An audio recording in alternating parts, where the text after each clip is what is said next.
Salam semuanya. Atas kejadian yang terjadi di kota tua, Harvey York dan Kairi Patel diadili di depan Damon John.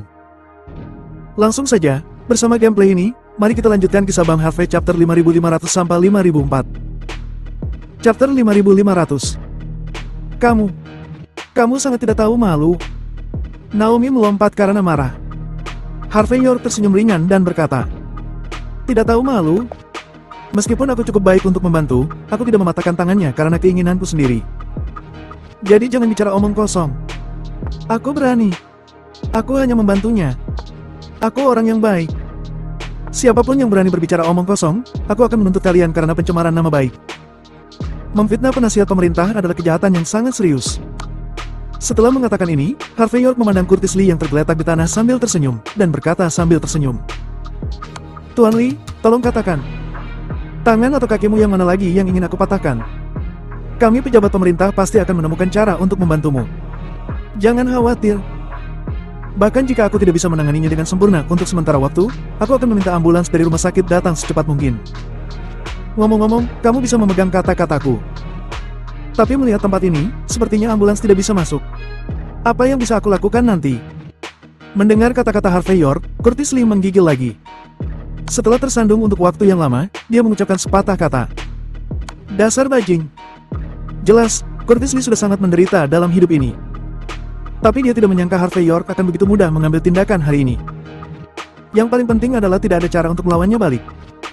Pada saat ini, Curtis Lee merasa sangat sedih di hatinya. Sementara itu, Naomi adalah orang pertama yang gemetar ketika melihat ayah baptisnya dipermalukan.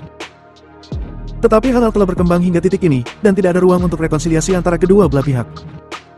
Oleh karena itu, Naomi hanya bisa mengaum di Harvey York dengan tegas. "Bajing, aku tidak peduli siapa kamu. Sekarang kamu dalam masalah. Apakah kamu pikir seseorang akan mempercayaimu hanya dengan kalimat yang baru saja kamu katakan? Selama kita memotong video ini, apa yang kamu katakan tidak ada artinya sama sekali. Semua orang hanya akan melihat adegan di mana kamu sudah menyakiti orang lain." Harvey York dengan ringan mengangkat telepon, menekan tombol putar, dan memutar ulang semua yang dikatakan Naomi barusan. Kemudian dia tersenyum dan berkata, "Apakah sekarang sudah masuk akal? Lagi pula, kamu adalah pembawa acara Golden Sands TV. Seharusnya ada banyak orang yang tahu suaramu kan? Kamu dapat memotong video dan mengirimnya, itu tidak masalah. Aku juga bisa membantumu membeli pasukan angkatan laut, dan menjadikan masalah ini semakin besar untuk membuatmu marah. Tapi, aku punya ini. Kamu adalah orang media. Setelah itu, yang paling disukai semua orang sekarang adalah berita tentang pembalikan fakta. Benar kan? Kamu tidak tahu malu?" Naomi gemetar karena marah, tetapi dia tahu betul bahwa Harvey York, yang mendapatkan rekaman itu, sekarang tak terkalahkan. Ingin mengancamnya dengan video ini. Mimpi yang sangat bodoh. Jadi pada saat ini, Naomi hanya bisa melambaikan tangannya dan menyuruh orang-orangnya untuk meletakkan telepon sambil mengutuk dalam hatinya. Dia sudah tidak memikirkan bagaimana untuk terus menegakkan keadilan untuk Curtis Lee. Mengabaikan Naomi yang sudah mengalah, Harvey York berjalan ke Curtis Lee dengan tangan di punggungnya. Dia tersenyum sedikit, dan berkata, "Kamu sangat egois dan sudah menghina Kairi Patel dengan kata-kata kotormu. Aku memotong tangan kirimu. Apakah kamu punya pendapat?" Kelopak mata Curtis Lee melonjak dan dia menggertakkan giginya. "Kamu akan membayar harganya untuk ini." "Oh, begitu." Harvey York tersenyum kecil. "Kamu telah mencapai titik ini, tetapi kamu masih ingin mengancamku. Itu menunjukkan bahwa tidak ada ruang untuk rekonsiliasi di antara kita." Chapter 5501. "Lalu jika aku memotong dua tanganmu, dan kamu memotong salah satu tanganmu, tidak ada bedanya kan?" Harvey York masih memiliki senyum di wajahnya, tetapi di mata Curtis Lee, senyumnya itu terlihat seperti iblis. Setelah Curtis Lee menggertakkan giginya sejenak, dia tanpa sadar melangkah mundur dan berkata dengan dingin, "Harvey York, jangan terlalu banyak menipu orang." "Terlalu menipu? Tidak begitu banyak." Harvey York tersenyum kecil. "Hanya saja bukankah satu tangan yang patah, sama saja dengan kedua tanganmu patah? Jadi, kenapa aku tidak memotong salah satunya lagi untukmu? Benar kan?"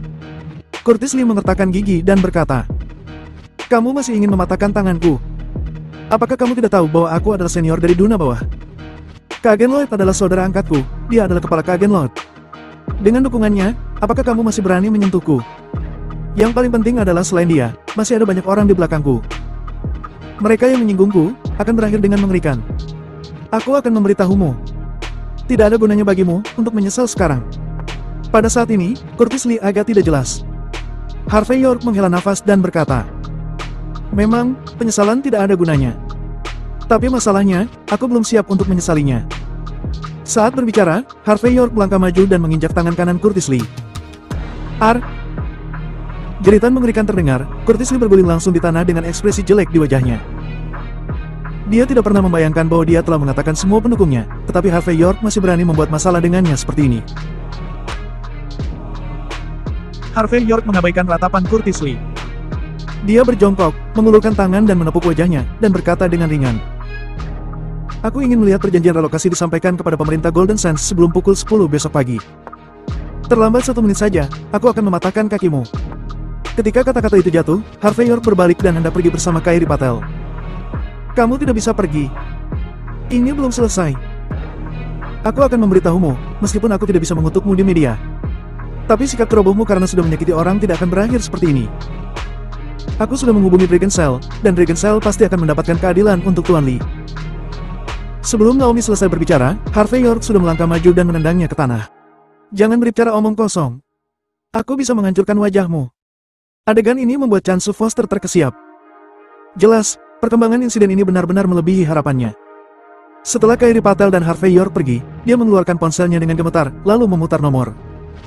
Bagaimana keadaannya? Di seberang telepon, suara Blaine John keluar dan sangat acuh tak acuh. Chansu Foster menarik napas dalam-dalam dan berkata, "Tuan Muda John, sesuatu terjadi. Sesuatu telah terjadi." Harvey York, dia benar-benar bertindak seperti orang dari dunia bawah dalam pemerintahan. Dia tidak tahu banyak hal di pemerintahan, bahwa semuanya bisa didiskusikan. Dia benar-benar melakukannya secara langsung dan mematahkan kedua tangan Curtis Lee. Sudah berakhir. Perjanjian relokasi ini benar-benar akan berakhir. Kurasa kali ini, pemerintah Golden Sands harus membayar harga yang tak terbayangkan untuk menyelesaikan renovasi kota tua. Di sisi lain telepon, Blaine John tersenyum sedikit dan berkata, "Baiklah. Ini benar-benar Harvey York, aku mengaguminya. Namun, jika seseorang melakukan kesalahan, dia harus mengakuinya. Dia akan membayar harganya. Aku memberinya sesuatu, tapi dia tidak bisa menyimpannya. Dia tidak bisa menyalahkan atas kata-kataku." Chapter 5502. Dalam perjalanan kembali, hanya Kairi Patel dan Harvey York di dalam minibus resmi. Saat melihat Harvey York yang begitu tenang, Kairi Patel menghela nafas dan berkata, "Tuan Muda York, aku khawatir pihak lain tidak akan membiarkannya seperti ini. Keagen Laut itu memang orang besar dalam seni bela diri Wolsing. Dikatakan bahwa dia memiliki gelar di dunia bawah. Dia selalu menginginkan keadilan, dan dia telah membantu banyak orang. Jika seseorang seperti dia benar-benar ingin mendukung Curtis Lee, aku khawatir semuanya akan sangat merepotkan." Harvey York berkata ringan, "Beri dia 1 hari untuk berani, dan dia tidak berani." Mendengar kata-kata Harvey York, Kairi Patel tertegun sejenak, dan kemudian tidak mengatakan apa-apa lagi. Dia berpikir bahwa Harvey York tidak mengetahui keseriusan masalah ini, dan dalam hal ini, dia memutuskan untuk menghadapinya bersama dengan Harvey York. Pagi selanjutnya, Harvey York dan Kairi Patel diminta menghadiri pertemuan resmi pemerintah Golden Sands tepat waktu. Ketika keduanya muncul di ruang konferensi, ada puluhan orang yang duduk di depan di sana. Selain Chansu Foster dan pejabat senior lainnya dari berbagai departemen pemerintah, ada juga beberapa deputi pemerintah Golden Sands lainnya. Dan di tengah, ada seorang lelaki tua yang mengenakan setelan Zhongshan dengan wajah yang mirip dengan Blaine John. Dia adalah kepala pemerintahan Golden Sands, Damon John. Orang ini bukan hanya kepala pemerintahan Golden Sands, tetapi juga kepala dari salah satu 10 keluarga teratas, keluarga John. Orang seperti itu adalah pria besar yang sebenarnya. Jika Anda menginjak Golden Sands sedikit, seluruh Golden Sands dan bahkan seluruh Wolsing akan langsung terguncang. Namun, Damon John selalu percaya pada geomansi dan filsafat. Master geomansi kerajaannya mengatakan kepadanya bahwa yang terbaik adalah tidak memasuki pemerintahan Golden Sands sampai dia diangkat secara resmi, jadi dia tidak muncul akhir-akhir ini. Tapi hari ini, terlepas dari tabu geomansinya, dia datang langsung ke tempat ini. Ini sebenarnya mewakili sikap dan permusuhannya yang tak terkatakan. Kairi Patel sedikit mengernyit pada saat ini, tetapi dia masih membungkuk kepada Damon John dan berkata, "Paman John, lama tidak bertemu." Dia tidak memanggil pemimpin atau kepala keluarga John, tetapi hanya memanggilnya sebagai Paman John. Pada batas tertentu, itu menunjukkan bahwa hubungan antara keduanya cukup dekat.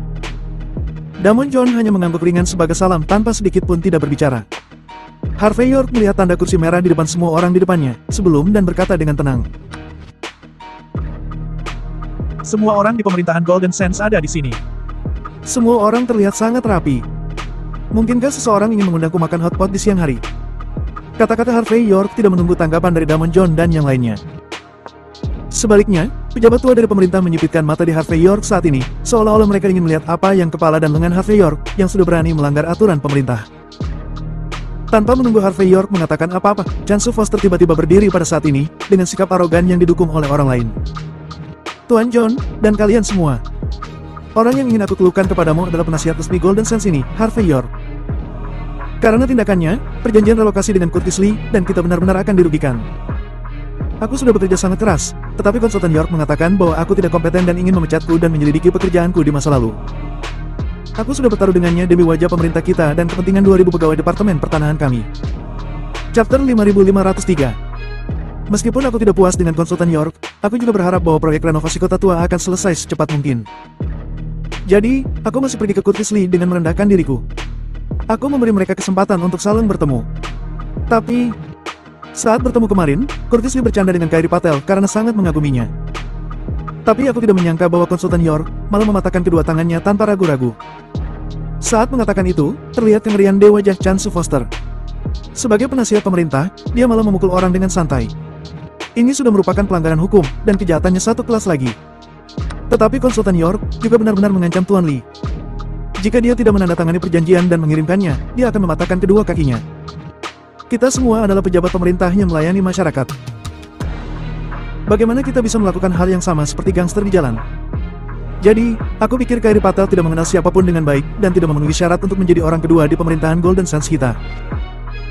Harvey York sangat sombong dan mendominasi, kebajikannya tidak cocok, dan dia tidak memenuhi syarat untuk menjadi penasihat pemerintah. Aku menyarankan bahwa pada saat ini, singkirkan kedua orang ini dan selidiki mereka. Saat suara Chansu Foster jatuh, semua orang yang hadir di Departemen Pertanahan mengangguk dengan keras. Mereka setuju bahwa Harvey York dan Kairi Patel telah merusak citra dan kepentingan pemerintah Golden Sands. Deputi pemerintah lainnya juga sedikit mengernyit pada saat ini, dan memandang Kairi Patel dan Harvey York. Kebangkitan dua orang ini yang secara tiba-tiba telah merugikan kepentingan banyak orang. Terutama untuk posisi Kairi Patel, banyak orang di posisi tinggi yang sejak awal mengincarnya. Sekarang hal besar terjadi ketika Kairi Patel baru saja menjabat, ini adalah kabar baik bagi orang-orang besar ini. Pada saat ini, semua orang menatap Damon John, menunggu untuk melihat apa yang akan dikatakan pemimpin itu. Keponakanku Kairi Patel, apakah tuduhan Direktur Foster terhadapmu barusan benar? Pada saat ini, Damon John menyesap cangkir teh di depannya, dengan wajah berat. Apakah kamu punya penjelasan untuk ini? Kamu bisa yakin? Aku pamanmu dan atasan langsungmu. Apapun yang terjadi, aku akan melindungi kepentinganmu. Adapun Harvey York, Damon John mengabaikannya secara langsung. Tidak peduli seberapa blind John mengagumi Harvey York di depannya, di mata Damon John yang menyendiri, tidak peduli seberapa kuat semut, mereka tetap semut, dan mereka tidak jauh berbeda dari yang lain. Kairi Patel menatap Damon John dalam-dalam sebelum perlahan berkata, semua yang dikatakan Chansu Foster pada dasarnya adalah kebenaran. Tapi dia lupa poin paling dasar. Pertama, Curtis Lee tidak bercanda, tetapi dia memang berbicara dengan sangat kotor. Kedua, Curtis Lee sendiri yang meminta Harvey York untuk mematahkan tangannya. Semua ada buktinya. Karena itu, Kairi Patel terus berbicara dengan ringan.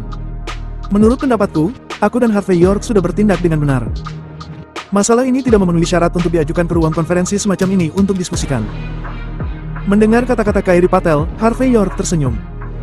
Hanya dapat dikatakan bahwa wanita ini benar-benar cukup kuat. Tapi itu normal.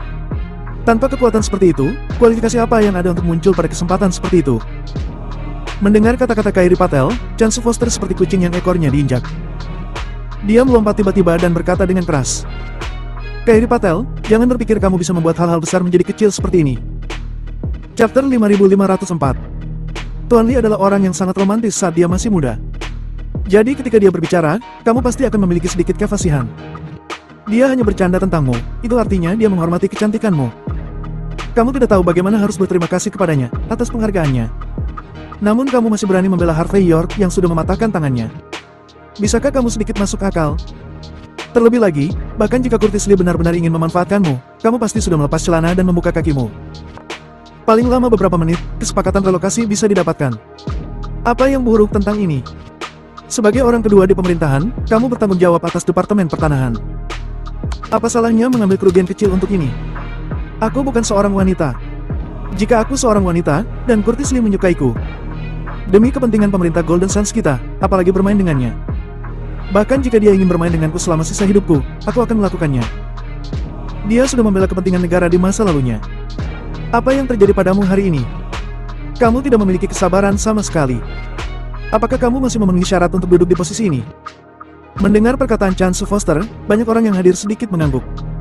Curtis Lee tidak benar-benar melakukan apa-apa, dia hanya mengatakan beberapa patah kata, tetap apa gunanya?